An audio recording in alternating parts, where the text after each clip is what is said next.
Me entregó los papeles del divorcio el día antes de nuestro aniversario, sonriendo como si acabara de ganar la lotería. Me llamó débil cuando firmé sin oponer resistencia. 3 meses después, heredé 8 millones del tío al que ella llamaba irrelevante. Entonces apareció en mi banco con un abogado, todavía sonriendo. Mi nombre es Frank Miller. Tengo 59 años y he pasado los últimos 35 con una llave inglesa en la mano y grasa bajo las uñas. Construí mi negocio desde cero, un grifo que gotea a la vez. 22 años casado con Carol. Criamos a 2 hijos, Daniel y Rebecca, y pensé que lo estaba haciendo todo bien. Pagaba las facturas a tiempo. Aparecía cuando decía que lo haría. Nunca levanté la voz, a menos que un novato estuviera a punto de electrocutarse con un taladro mojado. Supongo que eso no fue suficiente.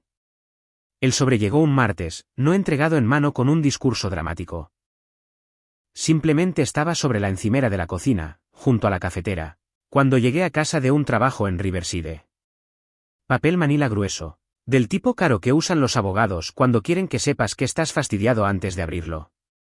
Carol estaba de pie junto a la ventana, con los brazos cruzados, llevando esa chaqueta azul marino que se compró la primavera pasada. La que cuesta más que la mensualidad de mi camioneta. Deberías leer eso, dijo Carol, sin mirarme. Su voz era plana, ensayada. Recogí el sobre, sentí su peso. Demasiadas páginas para algo bueno. ¿Qué es esto?, pregunté. Papeles de divorcio, dijo, finalmente girándose para mirarme. Los presenté ayer. El día antes de nuestro aniversario. En realidad, parecía más limpio así. Mis manos se quedaron quietas. De repente, el sobre pareció pesar 20 kilos. Más limpio, repetí. No hagas esto más difícil de lo que tiene que ser. Carol continuó, alisándose la chaqueta. He mantenido todo sencillo. División justa, sin peleas. Solo firma y ambos podremos seguir adelante. La miré de verdad, a la mujer que había conocido en un evento benéfico comunitario en 1993, que se había reído de mis chistes malos y no le importaba que oliera a sellador de tuberías y a cobre. Ya no era esa mujer. Esta persona frente a mí era pulcra, distante, como si hubiera estado practicando este momento en un espejo. ¿Has estado planeando esto?, dije. Llevamos años distanciándonos, respondió. Tú lo sabes. Yo lo sé. Esto solo lo hace oficial. Abrí el sobre, escaneé la primera página. Petición de disolución de matrimonio. Mis ojos se fijaron en la fecha, presentada un día antes de nuestro 22º aniversario. Las reservas que había hecho en romanos todavía estaban en mi teléfono. La pulsera que le compré estaba envuelta y escondida en mi caja de herramientas en el garaje. No voy a luchar contra esto, dije en voz baja, dejando los papeles sobre la encimera. Carol parpadeó, sorprendida. ¿No lo harás? No. Tomé un bolígrafo del cajón, pasé las páginas y empecé a firmar. Cada página, cada cláusula, cada educada frase legal que se traducía en no vale la pena luchar por ti. Mi mano no tembló. Eso pareció molestarla más que nada. ¿Eso es todo?, preguntó. ¿Simplemente vas a firmar? La miré. ¿Qué esperabas, Carol? ¿Súplicas? ¿Lágrimas? Tú tomaste tu decisión. Yo estoy tomando la mía.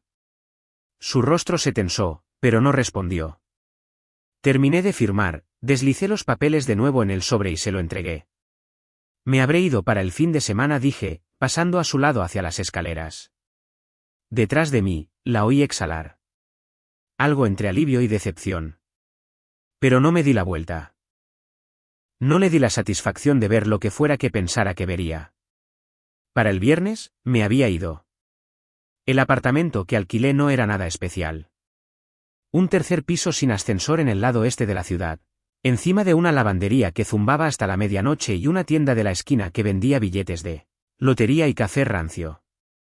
La alfombra estaba gastada en algunas zonas. El refrigerador hacía ruidos como si estuviera muriendo, y el grifo del baño goteaba sin importar cuánto lo apretara. Irónico, considerando mi trabajo, pero lo dejé estar. Me recordaba que todavía respiraba. Ya había empacado 2 semanas antes de que Carol me entregara esos papeles. Llámalo intuición o simplemente buen juicio. Pero cuando tu esposa empieza a llegar a casa oliendo a una colonia que no es la tuya, empiezas a hacer planes de contingencia.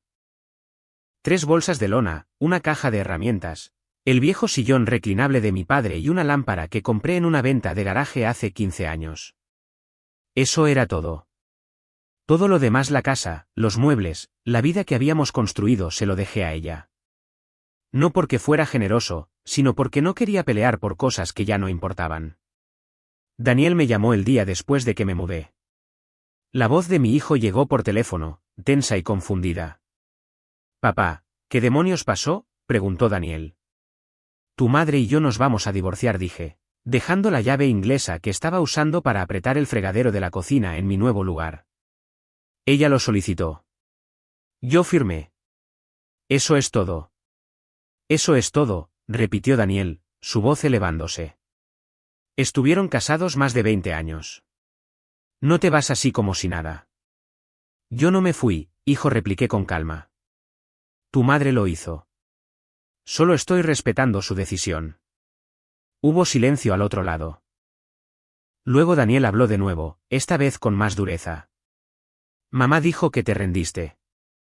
Dijo que ni siquiera intentaste luchar por el matrimonio». Cerré los ojos, sentí el ardor familiar de la frustración en mi pecho. «Por supuesto que lo hizo. Tu madre puede decir lo que quiera, Daniel. No voy a discutir su versión de los hechos. Tienes 28 años. Descubrirás la verdad por tu cuenta». «¿Así que eso es todo?». «¿Simplemente has terminado?», presionó mi hijo. Sí, dije en voz baja. «He terminado». Colgó sin despedirse. Me quedé allí, en mi cocina estrecha, con el teléfono en una mano y la llave inglesa en la otra, y me pregunté cuánto tiempo pasaría antes de que se diera cuenta de que yo no era el villano en esta historia. Rebecca llamó 2 días después. La voz de mi hija era más suave, más comedida. Trabajaba en un bufete de abogados en el centro, veía papeleo como este todas las semanas. Entendía la mecánica de una disolución, aunque no entendiera el porqué. «Papá, ¿estás bien?», preguntó Rebecca. «Estoy bien, cariño», le dije, y lo decía más en serio de lo que esperaba. «Mamá le está diciendo a todo el mundo que simplemente renunciaste», dijo con cuidado.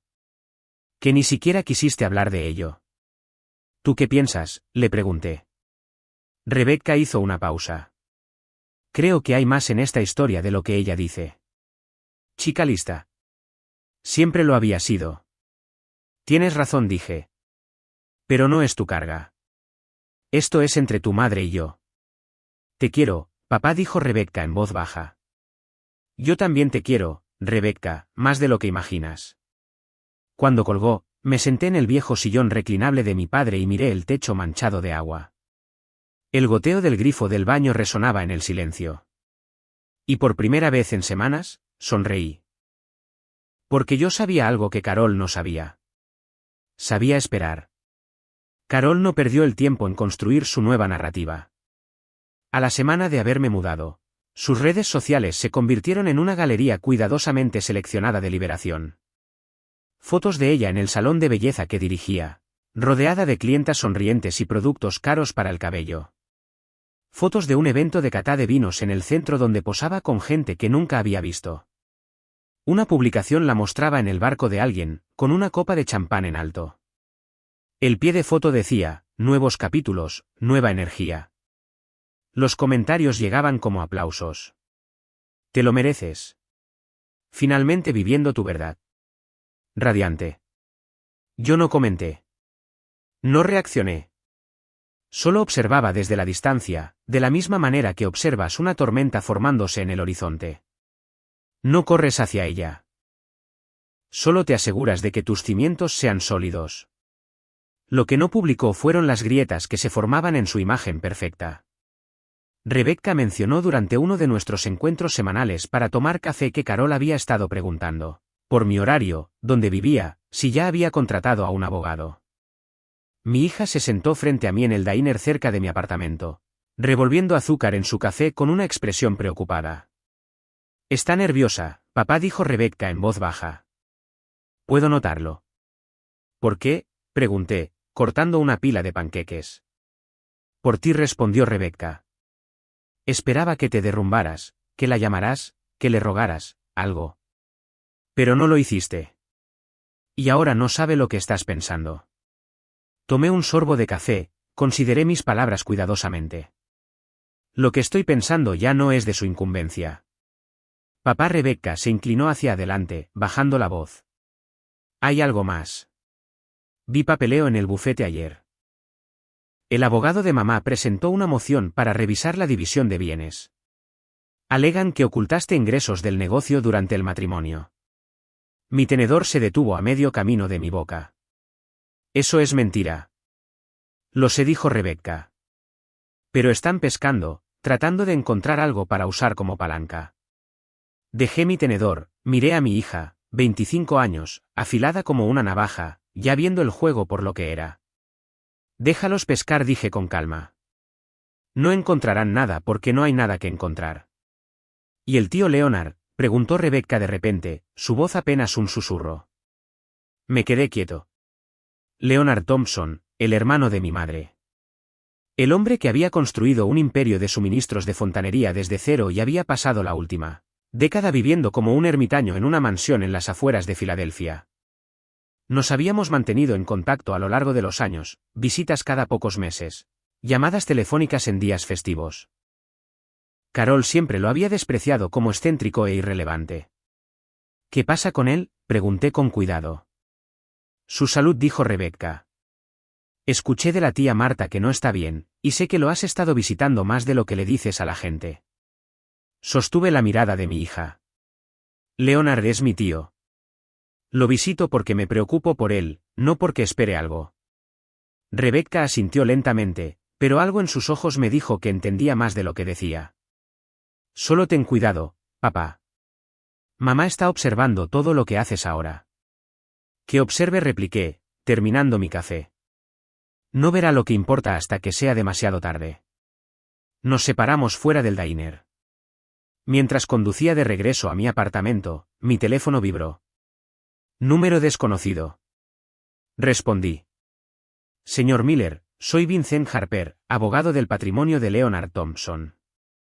Le llamo para informarle que su tío falleció ayer por la mañana. Me gustaría programar una reunión para discutir su testamento. Usted ha sido nombrado como el único beneficiario. Me detuve a un lado de la carretera, agarrando el volante. Todo acababa de cambiar. 3 meses. Ese fue el tiempo que pasó entre que Carol solicitó el divorcio y la llamada telefónica que lo reescribiría todo. 90 días de silencio, de dejarla pensar que me había superado. De verla construir una vida que pensaba que yo no podía tocar. 90 días de trabajar en mis rutas, arreglando tuberías rotas, manteniendo la cabeza baja y esperando. La oficina de Vincent Harper estaba en el centro de la ciudad, en el piso 14 de un edificio que olía a dinero viejo y caoba pulida. El abogado mismo rondaba los 50, cabello canoso, traje caro, el tipo de hombre que cobraba por minuto y hacía que valiera cada centavo. Señor Miller, dijo Vincent, estrechándome la mano con firmeza. Gracias por venir con tan poca antelación. Por favor, siéntese. Me senté frente a su escritorio, con las manos cruzadas en mi regazo. Vincent abrió una carpeta de cuero, sacó varios documentos. Su tío Leonard fue muy específico en sus instrucciones, comenzó Vincent. Le dejó todo su patrimonio a usted. Sin condiciones, sin fideicomisos, sin complicaciones. Todo se transfiere directamente tras la validación del testamento. ¿De cuánto estamos hablando?, pregunté. Vincent deslizó un papel sobre el escritorio. Los activos líquidos totales, las carteras de inversión y las ganancias de la venta de su empresa de fabricación ascienden a $8 millones. El número quedó entre nosotros como un cable de alta tensión. 8 millones. Yo había estado viviendo con 40.000 al año, arreglando inodoros y cambiando calentadores de agua. Y ahora estaba sentado en una oficina donde me decían que era millonario 8 veces. El momento, dije lentamente, es importante. Vincent asintió. Estoy al tanto de su reciente solicitud de divorcio. Los procedimientos finalizaron hace 2 semanas. ¿Correcto? Correcto, confirmé. Entonces esta herencia es completamente independiente de cualquier activo matrimonial, explicó Vincent. Su exesposa no tiene ningún derecho legal sobre ella. Su tío se aseguró de que el momento quedara documentado. Lo había estado planeando durante meses, esperando el momento adecuado. Me recliné en la silla, procesando la información. Leonard lo sabía. De alguna manera, sabía lo que Carol estaba planeando antes que yo. Esas visitas, esas largas conversaciones sobre la familia y la lealtad, me había estado preparando sin que me diera cuenta. Hay una cosa más, continuó Vincent. Su tío dejó una carta sellada para usted. Me pidió que se la entregara personalmente. Me entregó un sobre, mi nombre escrito con la letra temblorosa de Leonard en el frente. Lo abrí con cuidado, desdoblé la única página que había dentro. Frank, decía la carta. Si estás leyendo esto, entonces todo ha sucedido como sospechaba que ocurriría. Tu esposa nunca vio tu valor. Vio a un hombre sencillo con las manos sucias y un ingreso modesto. No vio la fuerza, la integridad, la paciencia que hacen a un hombre verdaderamente rico. Te dejo todo porque eres el único que me visitó sin querer nada a cambio. Usa este dinero sabiamente. Protégete, y cuando ella regrese y regresará no dejes que te quite nada más. Ya le has dado suficiente. Leonard. Doblé la carta, la deslicé de nuevo en el sobre y miré a Vincent. ¿Qué necesito hacer para proteger esto? Estableceremos un fideicomiso de inmediato, respondió Vincent. Cuentas separadas, barreras legales, todo documentado y fechado. Para cuando alguien se dé cuenta de lo que ha sucedido, será intocable. Me levanté, le estreché la mano. Empecemos. Al salir de esa oficina, sentí algo que no había sentido en meses. No alivio, ni satisfacción, solo un control silencioso y deliberado. Primero llegó el mensaje de texto. Corto, casual, como si fuéramos viejos amigos poniéndonos al día. Hola, escuché que estuviste en Romanos la semana pasada. Espero que estés bien. Miré el mensaje durante 1 minuto completo antes de borrarlo sin responder. Carol estaba tanteando, probando si mordería el anzuelo. No lo haría. 2 días después, llamó. Dejé que fuera al buzón de voz. Su voz era más ligera de lo que la había oído en años, casi juguetona. Frank, soy yo. Solo quería saber cómo estabas. Deberíamos hablar. Hay algunas cosas que debemos discutir sobre los chicos. Llámame. Los chicos tenían 28 y 25 años. No necesitaban que discutiéramos nada sobre ellos. Esto era reconocimiento. No devolví la llamada. Luego vino la emboscada. Estaba en el First National Bank reuniéndome con un banquero privado que Vincent me había recomendado para ayudar a gestionar las cuentas del fideicomiso, cuando vi un reflejo en la pared de cristal de la sala de conferencias. Una chaqueta azul marino, esa postura ensayada y, a su lado, un hombre con un traje gris que llevaba un maletín de cuero. Me giré lentamente. Carol estaba en el vestíbulo del banco con Derek Hopkins, su abogado. Ambos con expresiones que intentaban parecer casuales pero que se situaban entre depredadoras y desesperadas. Frank, dijo Carol, acercándose con su sonrisa característica. La misma que solía poner cuando quería algo. ¡Qué coincidencia! No sabía que tenías cuenta aquí. No la tengo, respondí con calma. ¿Qué quieres, Carol? Derek Hopkins se adelantó, extendiendo la mano. No la estreché. La retiró suavemente, sin inmutarse. Señor Miller, soy Derek Hopkins. Represento a su exesposa. Esperábamos tener una breve conversación sobre la revisión de los términos de su acuerdo de divorcio. El divorcio es definitivo, dije, manteniendo la voz nivelada. No hay nada que revisar. Bueno, continuó Derek con una suavidad ensayada, dados ciertos cambios en sus circunstancias financieras, creemos que una enmienda sería apropiada, incluso justa. Así que lo sabían. De alguna manera se enteraron de la herencia, probablemente a través de los archivos de sucesión o de contactos mutuos. La pregunta era cuánto sabían y cuánto estaban adivinando. La sonrisa de Carol se ensanchó ligeramente. Frank, vamos. Estuvimos casados 22 años. ¿No crees que es justo que compartamos una inesperada buena fortuna? Especialmente cuando se trata de dinero familiar. Metí la mano en el bolsillo de mi chaqueta, saqué una tarjeta de visita y se la tendí a Derek. La información de contacto de Vincent Harper en relieve. Cualquier pregunta que tengan puede pasar por mi abogado, dije con calma. Derek tomó la tarjeta, su sonrisa se tensó. Reconoció el nombre. Vincent Harper no era un abogado cualquiera. Era del tipo que aparece cuando vas en serio. Frank, dijo Carol, su voz perdiendo parte de su calidez. ¿De verdad quieres hacer esto? ¿Hacerlo contencioso? La miré de lleno. Tú lo hiciste contencioso cuando presentaste esos papeles hace 3 meses, me sonreíste y te marchaste con todo. Yo solo estoy protegiendo lo que es mío ahora. Su rostro se tensó. Derek le puso una mano en el brazo, indicando la retirada. Estaremos en contacto, señor Miller. Se fueron. Regresé a la sala de conferencias y continuamos configurando cuentas que Carol nunca tocaría. La moción para reabrir el acuerdo de divorcio llegó 2 semanas después. Un sobre grueso entregado por mensajero. Derek Hopkins había elaborado argumentos sobre activos no revelados, reclamaciones de coacción emocional, afirmaciones de que había ocultado mi relación con Leonard. Ficción creativa, bien escrita, completamente infundada. Vincent y yo nos reunimos para revisar la solicitud. Desplegó las páginas sobre la mesa de conferencias como si estuviera diseccionando un argumento mal construido. Están desesperados, dijo Vincent, señalando un párrafo con su bolígrafo. Esto se basa en probar que sabías de la herencia durante el matrimonio. ¿Pueden probarlo? No dije, porque no lo sabía. Leonard nunca me lo dijo. Pero lo visitabas regularmente, señaló Vincent.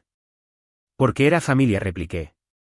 Carol se negó a venir después del primer año. Dijo que le daba escalofríos. Vincent tomó notas. Documentaremos eso. Quiero presentar como prueba que su exesposa solicitó específicamente la cláusula de activos futuros en el acuerdo de divorcio. Sacó el acuerdo original con las notas manuscritas de Carol en los márgenes. Una sección estaba resaltada, su escritura clara, todos los ingresos, herencias y adquisiciones futuras seguirán siendo propiedad separada de las partes respectivas. Ella misma escribió esto, explicó Vincent. Insistió en ello para proteger las ganancias de su salón. No puede tenerlo de ambas maneras. Durante la semana siguiente, Vincent reunió pruebas demoledoras. Registros bancarios que mostraban que la planificación patrimonial de Leonard comenzó 18 meses antes del divorcio. Cartas notariadas que documentaban mis visitas. Intercambios de correo electrónico que probaban que no estaba al tanto de sus planes. La pieza más fuerte fue un vídeo que Leonard grabó 6 meses antes de su muerte. Vincent lo reprodujo en su oficina. Leonard estaba sentado en su biblioteca, con la voz débil pero firme. Le dejo todo a Frank porque es la única persona que me visitó sin esperar nada a cambio, decía Leonard en la grabación. Su esposa, Carol, dejó claro su desprecio por mí. Me llamó anticuado, irrelevante. Frank nunca lo hizo. Se sentaba conmigo, escuchaba, arreglaba cosas sin que se lo pidieran. Ese es el tipo de hombre que merece lo que he construido. El vídeo terminó.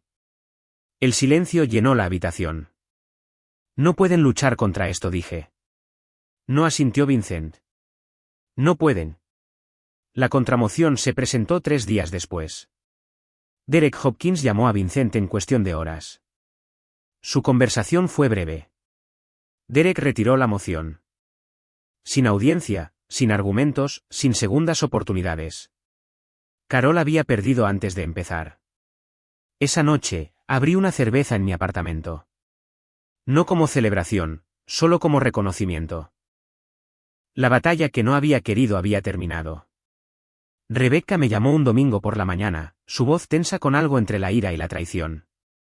Papá, tenemos que hablar. ¿Puedes verme en el diner? 20 minutos después, me deslicé en el reservado frente a ella. Mi hija parecía agotada, con ojeras oscuras bajo los ojos, agarrando su taza de café como un salvavidas. Mamá ha estado mintiendo, dijo Rebecca sin preámbulos. Sobre todo. Esperé, dejándola encontrar las palabras. Estaba revisando unos archivos antiguos en el bufete, continuó Rebecca, su voz temblando ligeramente. Documentos de patrimonio, registros de sucesión. Papá, encontré correspondencia entre el abogado del tío Leonard y nuestra oficina. Tiene fecha de hace 2 años, 2 años antes del divorcio. Mi estómago se contrajo. ¿Qué tipo de correspondencia? Preguntas sobre la ley de sucesiones, específicamente sobre la protección de activos de reclamaciones matrimoniales, explicó Rebecca. El tío Leonard estaba planeando esto mucho antes de que mamá presentara la demanda. Él sabía lo que ella estaba haciendo. ¿Qué quieres decir con lo que ella estaba haciendo?, pregunté con cuidado. Rebecca sacó su teléfono, se desplazó por las fotos y luego giró la pantalla hacia mí. Extractos bancarios, recibos de tarjetas de crédito, todo a nombre de Carol. Cargos en restaurantes caros a los que nunca había ido. Habitaciones de hotel en la ciudad. Recibos de una joyería por artículos para hombre que nunca recibí. Estaba teniendo una aventura, papá, dijo Rebecca en voz baja. Con Greg Thornton, tu antiguo socio comercial de la compañía de suministros. El nombre me golpeó como agua fría. Greg Thornton. El tipo al que había ayudado a obtener su licencia de contratista hace 15 años. El tipo que me pidió prestada mi camioneta cuando la suya se averió. El tipo que había estado en nuestra casa para barbacoas y fiestas de cumpleaños. ¿Cuánto tiempo?, logré preguntar. Al menos 2 años, respondió Rebecca. Quizás más. Encontré mensajes de texto entre ella y él que se remontan a antes de que solicitara el divorcio. Estaba planeando dejarte por él. El divorcio no fue por distanciarse, papá. Fue por ella buscando una mejora. Me recosté en el reservado, procesando todas esas noches tardías en el salón. Las conferencias que nunca parecían tener seguimiento. La forma en que había empezado a vestirse diferente, a hablar diferente. No había estado evolucionando. Había estado audicionando para una vida diferente. ¿Daniel lo sabe?, pregunté. Rebecca negó con la cabeza. Todavía no. Sigue defendiéndola. Sigue pensando que te rendiste sin luchar. Quizás es hora de que sepa la verdad, dije. Hay más, añadió Rebecca, su voz bajando. Mamá ha estado perdiendo dinero rápidamente. El salón está endeudado. Sacó préstamos contra su parte de la casa para invertir en alguna empresa comercial con Greg. Fracasó.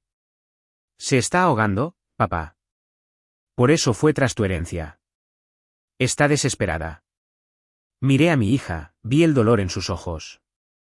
Había descubierto que su madre no era quien pensaba que era. Que la narrativa que Carol había estado vendiendo era ficción. Siento que hayas tenido que descubrir esto, dije suavemente. No lo sientas, respondió Rebecca con firmeza. Necesitaba saber la verdad. Y Daniel también. Esa tarde, Rebecca llamó a su hermano. No estuve en la llamada, pero me dijo más tarde que Daniel se había quedado en silencio cuando ella le expuso las pruebas, la aventura, las mentiras financieras, el momento calculado del divorcio. Cuando finalmente habló, su voz era diferente, más dura. 2 días después, Daniel apareció en mi apartamento sin avisar. Se quedó en mi puerta, con las manos metidas en los bolsillos, pareciendo haber envejecido 5 años en 48 horas. Lo siento, papá, dijo Daniel, su voz ronca. Le creí. Pensé que simplemente te había rendido. Entra, hijo, dije, haciéndome a un lado. Nos sentamos en mi pequeña sala de estar, el silencio pesado entre nosotros. Finalmente, Daniel habló. Nos engañó a todos, dijo. Se hizo la víctima. Te hizo el que abandona. Y yo me lo creí. Creíste a tu madre, repliqué. Eso no es un crimen. Lo es cuando te equivocas, dijo Daniel, mirándome directamente. Cuando acusas a tu padre de ser débil cuando solo estaba siendo decente. Me acerqué, le apreté el hombro. ¿Estamos bien, Daniel? Estamos bien. Mi hijo asintió, pero pude ver la ira bullendo bajo su compostura. No hacia mí. Hacia Carol, hacia las mentiras, hacia la manipulación. La familia se estaba fracturando a lo largo de nuevas líneas ahora. Y esta vez, la verdad era la que dividía. El mundo cuidadosamente construido de Carol comenzó a colapsar más rápido de lo que podía reconstruirlo. A la semana de que Rebecca y Daniel supieran la verdad, las publicaciones en las redes sociales se detuvieron.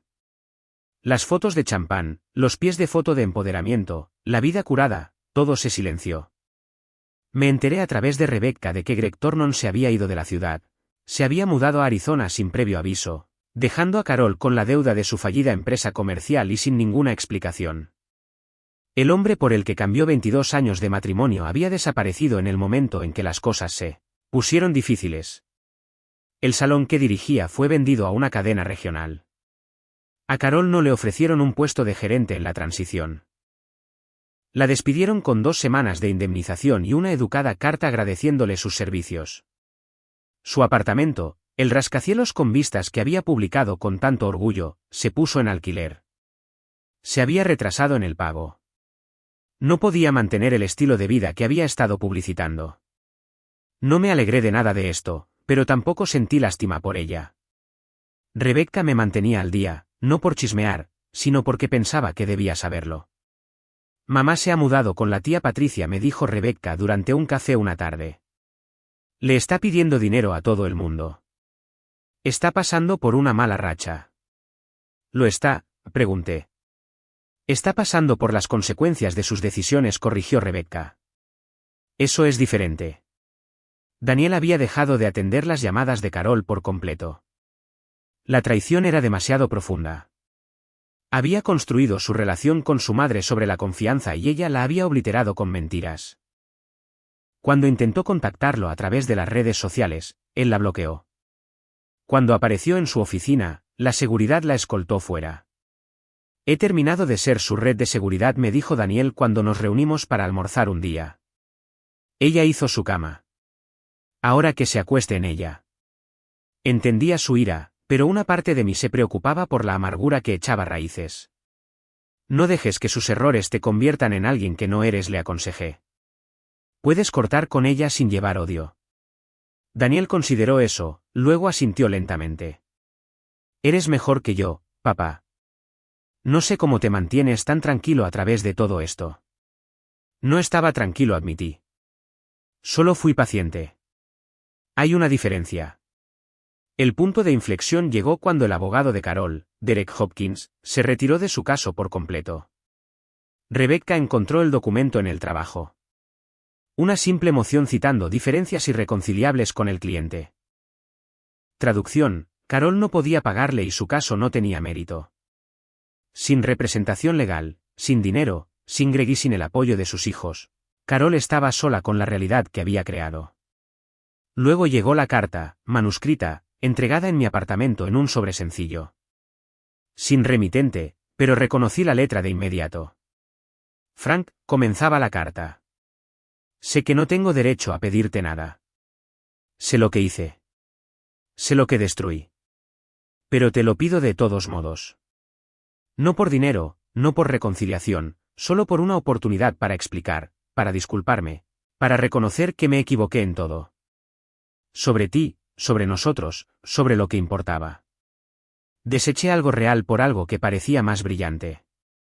Y ahora no tengo nada. No pido perdón. Solo quiero que sepas que ahora lo veo. Veo lo que perdí. Carol. Leí la carta 3 veces. Luego la doblé con cuidado, la guardé en el cajón con todos los demás documentos legales y lo cerré. Algunas disculpas llegan demasiado tarde. No porque no sean sinceras, sino porque la persona que las recibe ya ha seguido adelante. El pasado solo es valioso si todavía vives en él. Yo no lo hacía. Esa noche, Vincent llamó con noticias. La sucesión del patrimonio de Leonard ha finalizado, dijo. Todos los activos han sido transferidos. El fideicomiso está activo. Todo está bien asegurado. Bien, dije. Hay una cosa más, añadió Vincent. La deposición en vídeo de Leonard ha sido presentada en los registros del condado como parte de la documentación del patrimonio. Ahora es de dominio público. Cualquiera puede acceder a ella. Lo que significaba que cualquiera podía escuchar las palabras de Leonard sobre Carol, sobre su desprecio, sobre su desdén por la familia. No era venganza. Era solo la verdad preservada en la voz de un anciano, disponible para cualquiera lo suficientemente curioso como para buscar. Le di las gracias a Vincent y colgué. Me quedé junto a mi ventana, viendo el tráfico pasar abajo. Mi vida era más pequeña ahora, en metros cuadrados, pero más grande en todos los sentidos que importaban. Tenía a mis hijos de vuelta. Tenía mi integridad. Tenía 8 millones que nunca esperé y la paz que proviene de saber que no había hecho nada malo. Carol tenía todo lo que pensaba que quería. Y le había costado todo lo que realmente importaba. La llamada llegó un jueves por la mañana en noviembre. Número desconocido, código de área de Nueva York. Señor Miller. Soy Patricia Gans de Chambers & Associates. Llamo en relación con una reclamación contra el patrimonio de Leonard Thompson. Una mujer llamada Diana Thompson afirma ser la hija de Leonard de una relación anterior. Está impugnando el testamento. Me incorporé. Leonard nunca mencionó a una hija. Es común en estas situaciones, respondió Patricia. Tiene documentación, certificado de nacimiento, cartas, fotografías. Su abogado está presentando una impugnación formal. Llamé a Vincent de inmediato. Esto sucede más de lo que crees, dijo. Parientes perdidos aparecen cuando hay dinero de por medio. Tendremos que verificar sus afirmaciones y proteger tu herencia. Durante las siguientes semanas, Diana Thompson se hizo real. Tenía 43 años, vivía en el norte del estado de Nueva York. Leonard tuvo una breve relación con su madre a principios de los 80. Cuando se descubrió el embarazo, proporcionó apoyo financiero pero mantuvo la distancia. La cuestión, explicó Vincent, es si Leonard la excluyó intencionadamente o simplemente no actualizó su testamento. Era meticuloso, argumenté. Si hubiera querido incluirla, lo habría hecho. La batalla legal se prolongó durante 3 meses, deposiciones, revisiones de documentos, investigaciones. El abogado de Diana me pintó como el sobrino oportunista que aisló a Leonard de su verdadera familia. Rebecca asistió a las audiencias conmigo. Esto es lo que mamá esperaba que sucediera, observó. Que la herencia se convirtiera en una pesadilla. Quizás, admití, pero no voy a renunciar a lo que Leonard quería que tuviera. El avance vino de la ama de llaves de Leonard de toda la vida. Trajo una caja de cartas. Cartas de la madre de Diana que databan de décadas atrás, pidiendo dinero, haciendo amenazas. Y las respuestas de Leonard, educadas pero firmes.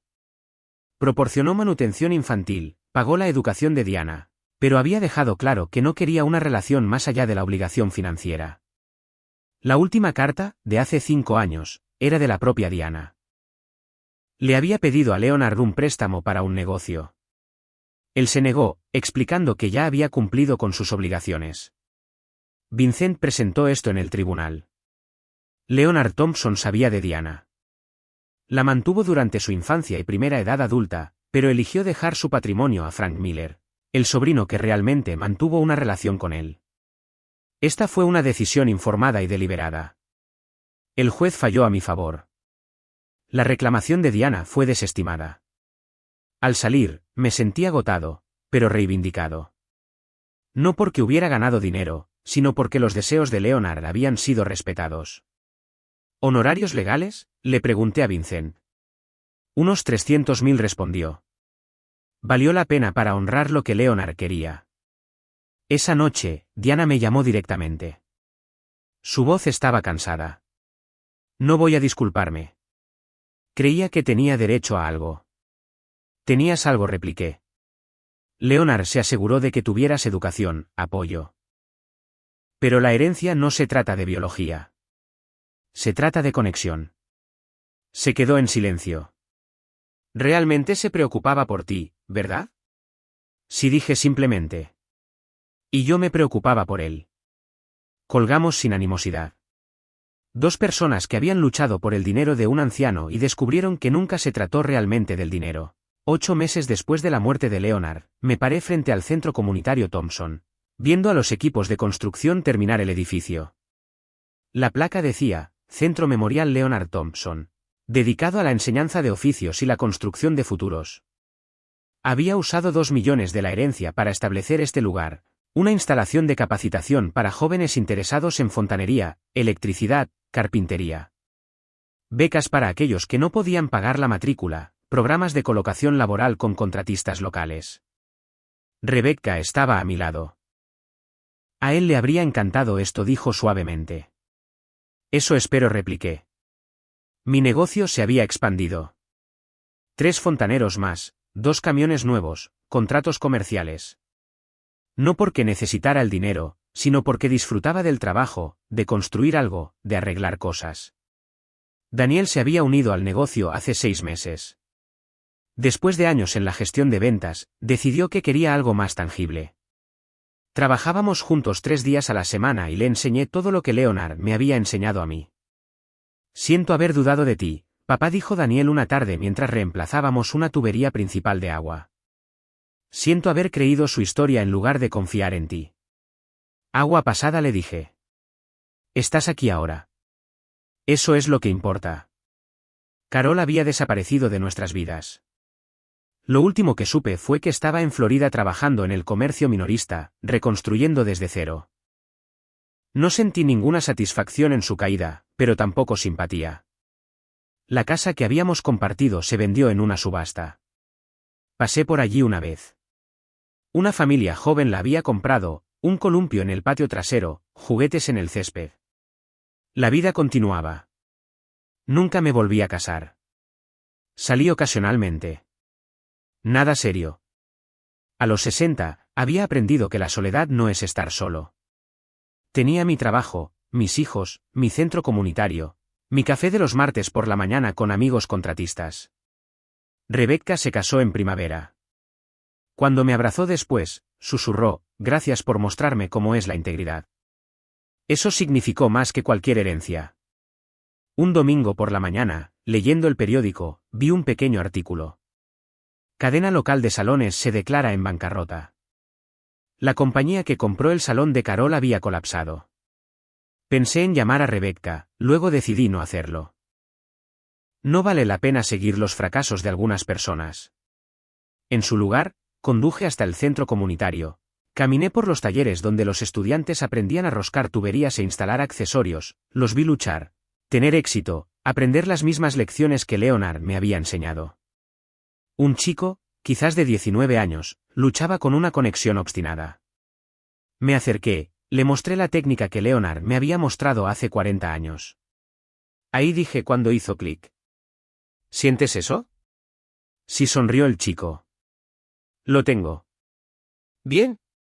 Ahora hazlo de nuevo hasta que no tengas que pensarlo. Lo dejé practicando. Salí al sol de la tarde. Mi camioneta estaba estacionada cerca, abollada y fiable. Mi teléfono vibró con un mensaje de Daniel sobre pedidos de suministros. Esta era mi vida ahora. Más pequeña de lo que Carol había querido, más grande de lo que había esperado. Construida sobre cimientos que no podían ser sacudidos porque estaban hechos de habilidad, honestidad y relaciones que importaban. Leonard me había dado 8 millones de dólares. Pero la verdadera herencia era la lección subyacente, que la riqueza sin carácter son solo números en un papel. Que a veces las personas que se van te hacen el mayor favor de tu vida. Subí a mi camioneta, arranqué el motor y conduje hacia lo que viniera después. Y lo hice con la cabeza bien alta.